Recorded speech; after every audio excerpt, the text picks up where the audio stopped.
Auto immune problem से संबंधित आपके कुछ क्वेश्चंस लेता हूँ। एक तो है कि ऑटो इम्यून प्रॉब्लम क्या एक दूसरे से फैलती है, छुआछूत की बीमारी है। जैसे बहुत सारी बीमारियाँ होती हैं जो एक व्यक्ति से दूसरे व्यक्ति में चली जाती हैं, तो क्या ऑटो इम्यून बीमारी भी ऐसी होती है? जैसे किसी को मान लो सोरियासिस है, तो क्या उसको छूने से मुझे भी सोरियासिस हो जाएगा? ऐसा आप लोग पूछते हो। तो सबसे पहले समझना है कि ऑटो इम्यून बीमारी छुआछूत की बीमारी नहीं है। किसी भी व्यक्ति को जिसको ऑटो इम्यून प्रॉब्लम हुई है उसके अंदर ही गड़बड़ है, मतलब उसके अंदर सेल्स में ही डिस्टर्बेंस हो गया है। तो ये छुआछूत की बीमारी नहीं है। सबसे पहले क्वेश्चन का जवाब है। दूसरा क्वेश्चन है कि ऑटो इम्यून प्रॉब्लम क्या कैंसर होता है?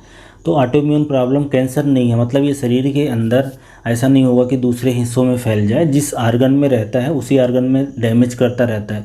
तो ये कोई कैंसर नहीं है और ये कोई फैलने वाली बीमारी नहीं है। हाँ, ये ज़रूर है कि ये कुछ केसेस में बहुत सीरियस हो सकती है, जान जाने का जोखिम रहता है। जो कि आप लोगों का क्वेश्चन है कि क्या ऑटो इम्यून प्रॉब्लम से जान जा सकती है, तो बिल्कुल जा सकती है अगर किसी को बहुत सीरियस हो गया। पर ज़्यादातर केसेस में, जैसे कि स्किन में एसएलई है या सोरियासिस है या ब्रेन के अंदर होता है मल्टीपल स्क्लेरोसिस है या पेट के अंदर होता है ulcerative colitis, Crohn disease, celiac disease हो गया, तो इसमें जान जाने का जोखिम सारे केसेस में नहीं रहता, या यूँ मैं कहूँ कि ज़्यादातर केसेस में नहीं रहता। जिस हिस्से को ये ऑटो इम्यून प्रॉब्लम अफेक्ट करती है, शरीर के उस हिस्सों को डिस्ट्रॉय करती रहती है, उसको डैमेज कर देती है, वहाँ पे इन्फ्लेमेशन करती है, और कुछ केसेस में जान जाने का खतरा रहता है अगर इस बीमारी का सही समय पे इलाज ना कराया जाए और सही समय पे ध्यान न दिया जाए।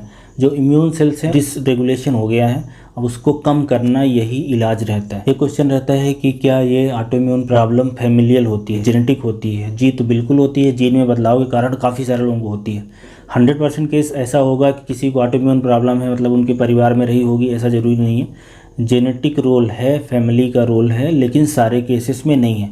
बहुत सारे केसेस में कोई फैमिलियल एसोसिएशन नहीं मिलता है, फिर भी हो जाती है। और एक क्वेश्चन ये रहता है कि क्या ऑटो इम्यून प्रॉब्लम अगर किसी को है तो वो नॉर्मल लाइफ जी सकते हैं?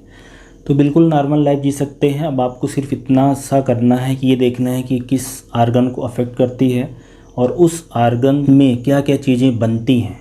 अगर डैमेज ज़्यादा हो गया है तो वो वाले सप्लीमेंट लेने हैं, वो वाली चीज़ें लेनी है, और साथ में अपने खाने में बदलाव करना है, दिनचर्या में बदलाव करना है, रहन सहन में बदलाव करना है। और कुछ दवाइयाँ आती हैं जो कि इन्फ्लेमेशन को या इम्यूनिटी को कम करती हैं। स्टेरॉइड उसमें प्रमुख है, हाइड्रोक्सीक्लोरोक्वीन है, और कुछ इम्यूनो सप्रेशन मेडिसिन है, ये लेना रहता है। और साथ में जिस आर्गन को अफेक्ट किया है वो आर्गन जो चीज़ प्रोड्यूस करता है वो देना रहता है।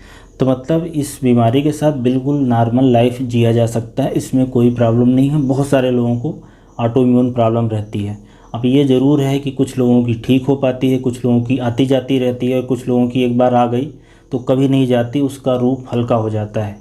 तो ये आप लोगों को समझना है। और एक क्वेश्चन ये है कि अगर किसी को ऑटो इम्यून प्रॉब्लम हो तो खाने का क्या रोल है, खाने में क्या बदलाव करना है? तो ऑटो इम्यून प्रॉब्लम में खाने का बहुत इंपॉर्टेंट रोल है। इसमें खाना ऐसा होना चाहिए जो कि घर का बना हो, जिसमें सब्जियां हो, ज़्यादा फल हो, जिसमें ज़्यादा सलाद हो, और चावल खा सकते हो। ऐसे खाने जिसमें एंटीऑक्सीडेंट प्रॉपर्टी होती है। बाज़ार के खाने तले भुने जिसमें ज़्यादा नमक है, जिसमें ज़्यादा शक्कर है, जिसमें ज़्यादा तेल है, वो सारे से बचना है। नॉनवेज से बचना है और दूध से बनी चीज़ों से बचना है। तो ये खाने में बदलाव है।